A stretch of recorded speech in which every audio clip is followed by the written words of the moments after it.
The following commercial is a production of WDDK-FM, Dock 103.9, Greensboro, Georgia. Home of the best oldies and Georgia Bulldog sports. Hey, we've got women's basketball tonight. UGA Lady Dogs taking on Tennessee. Wow, that'll be a good one. 6:30 airtime tonight. Tip-off at 7 with Jeff Dantzler. 4:15, Super Thursday continues. Chip Linus along with guest host Louie Herron from Louie Herron Toyota, talking about the ins and outs and the ups and downs of the business the office. Ups and downs.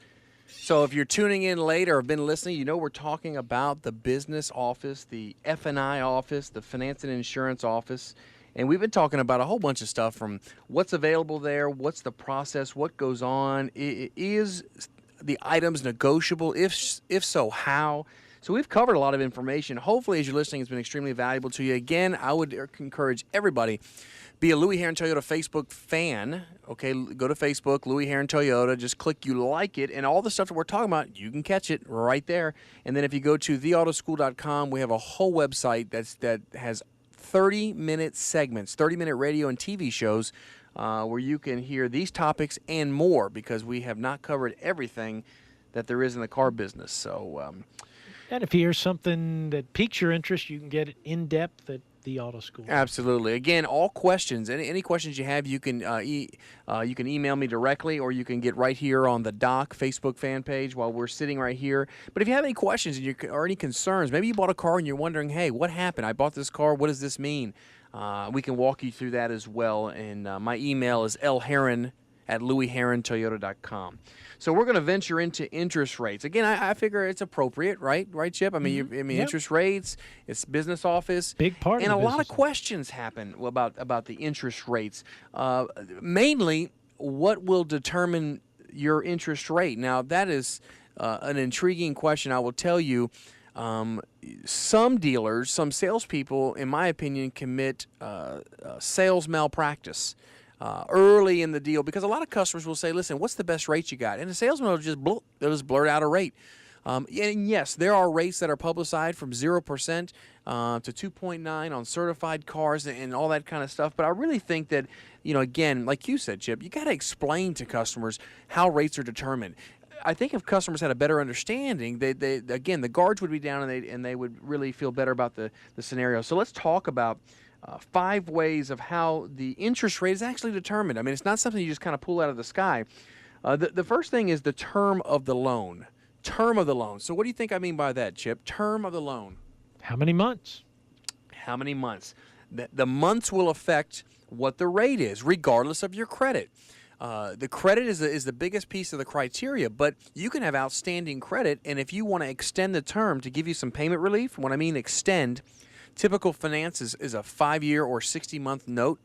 If you want to go 72 or 75, or some people go 84 months, believe it or not, to get that $45,000 car affordable, that's going to affect the interest rate. Some people scratch their heads and they say, listen, I've got great credit.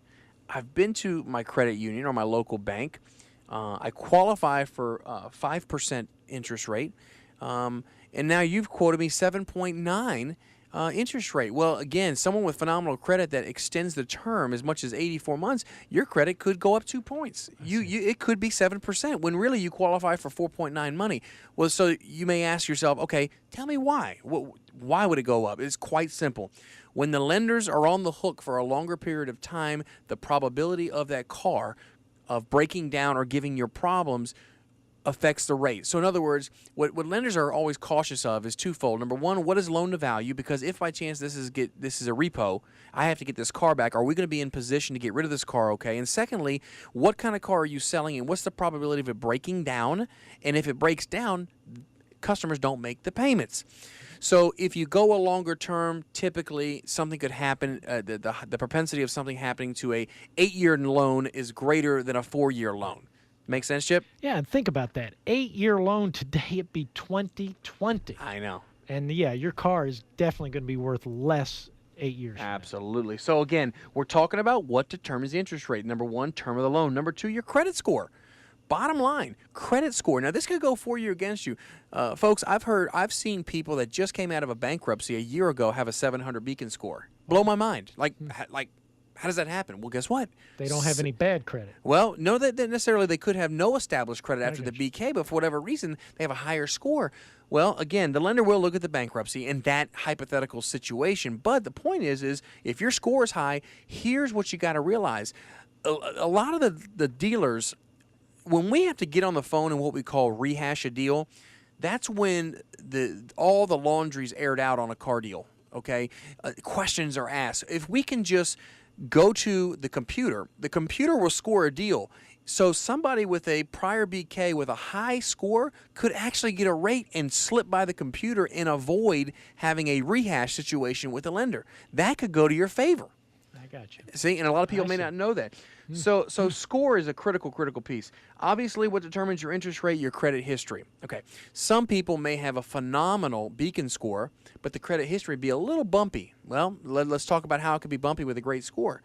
2008, the credit crisis comes in, and people lost jobs and so forth. You could have a great history. You've paid like clockwork everybody you've ever owed for the past 10 years. Then all of a sudden, you've got, your score's been elevated because of the